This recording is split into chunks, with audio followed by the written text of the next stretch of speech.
So this is one of those things about for a player like me who does not play this game very much, and my only real excuse for not playing it very much is just I'm just really busy with work and school. Um,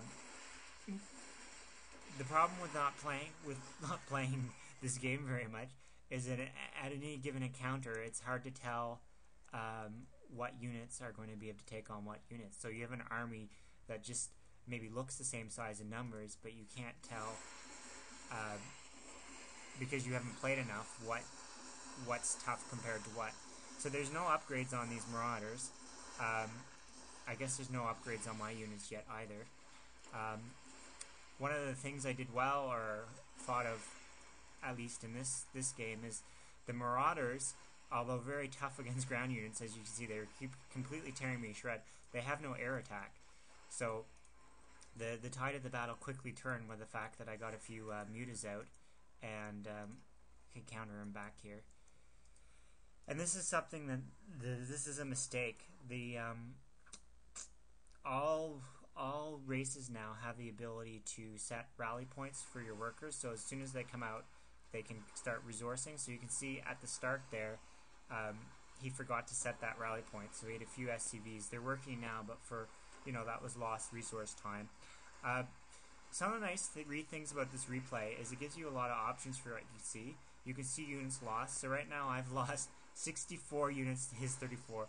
So I've lost way more units. I've just been, I guess you could say, zerging my opponent and losing way more than he has. But in terms of actual the resource value of the units I've lost, it's actually pretty similar. So even though I've lost more units, the units I've lost haven't been as expensive. So it hasn't been as bad. There's another thing. Oh, it can show you how many actions per minute. So here I am doing, despite the fact that my opponent is, I don't really seem to have any real advantage on my opponent. I am doing more actions per minute than my opponent. The other one I really like here is income.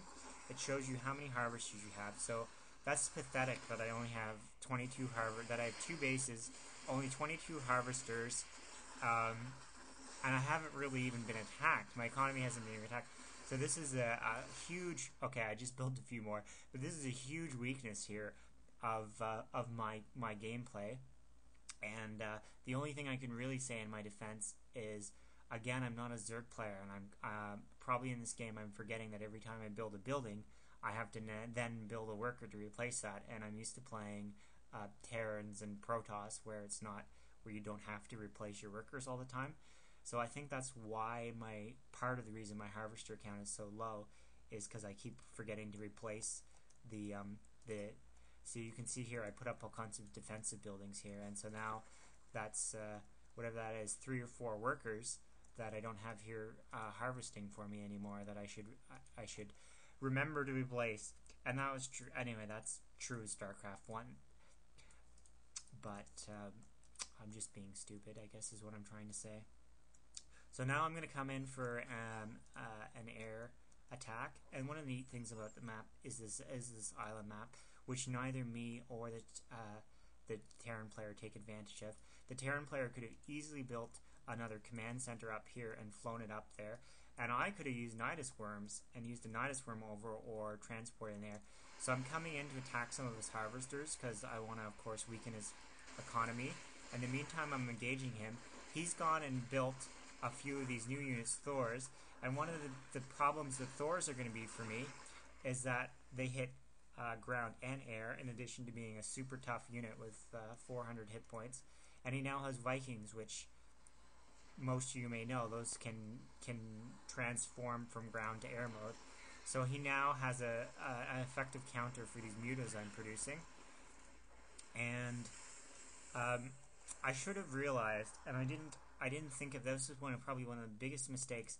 When I saw this armory, my thought was, oh, he's going to upgrade his units. But what I realized after the fact, that armory is a prerequisite for building Thors.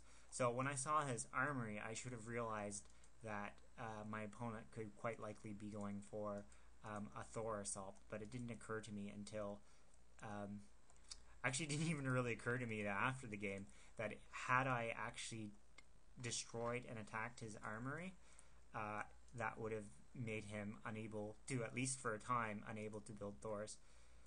So in the meantime, you can see income.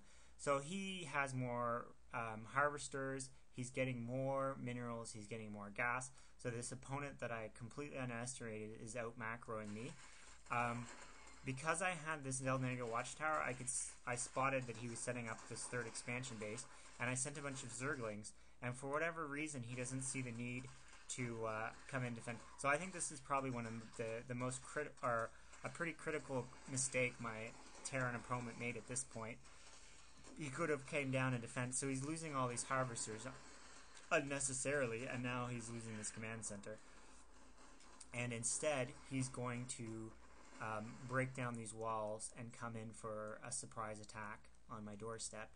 And this is another thing I did terribly, is I should have positioned, at the start of the game, I should have positioned an Overlord somewhere along these rocks so that I had some kind of anticipation, so that when he started coming at me with this, that I actually saw it coming, because as it is, this attack actually ends up catching me completely off guard, and you can see the result. Now I did set up this Zerg base down here. This again it's funny, because I was underestimating my opponent, I wasn't anticipating how much damage these Thors were going to do. But I also expected that my opponent probably wasn't going to scout this high mineral yield spot. So I thought, I'll put a base down here and he'll never find it, and I'll get all kinds of extra resources. So right now, those of you who know the game might be looking at this and thinking, oh, I'm in big trouble because these Thors are really tough and these Marauders are tough and the Vikings are tough. But again, as somebody who watches but does not play this game very much, I'm looking at this army and thinking, okay, they're going to take out this base, but there's no way they're going to plow through my 4 spine crawlers. So I'm still not really threatened here. I'm rebuilding my troops. Okay, this is maybe bad micro on my part. The roaches aren't doing what they're supposed to do. See, he's got nothing. You got nothing. Alright. Roach attacking the, and he backs away. Oh, this is nice, actually. He's letting me get all kinds of free hits on his Thor as his Thor walks away. This is a neat thing about this game, is that just like any other game, it kept track of your kills, but it also has a rank, and the rank of your units changes according to how many kills. So this guy's a captain. Of course, I went for a counterattack because I figured if he's going to be coming in and tormenting me, I might as well destroy his economy. And finally, for the first time in the game, things are swinging a little bit in my favor. You can see he only has 4 harvesters left. He's not getting any minerals, and he's not getting any gas. But he does have Thors, he does have more Vikings, and he does have more Marauders and some Marines. And here's another thing you can do in the new game, is you can go army. So you can see he's got about 2,000 minerals worth of army, where compared to only my 300 minerals worth of army.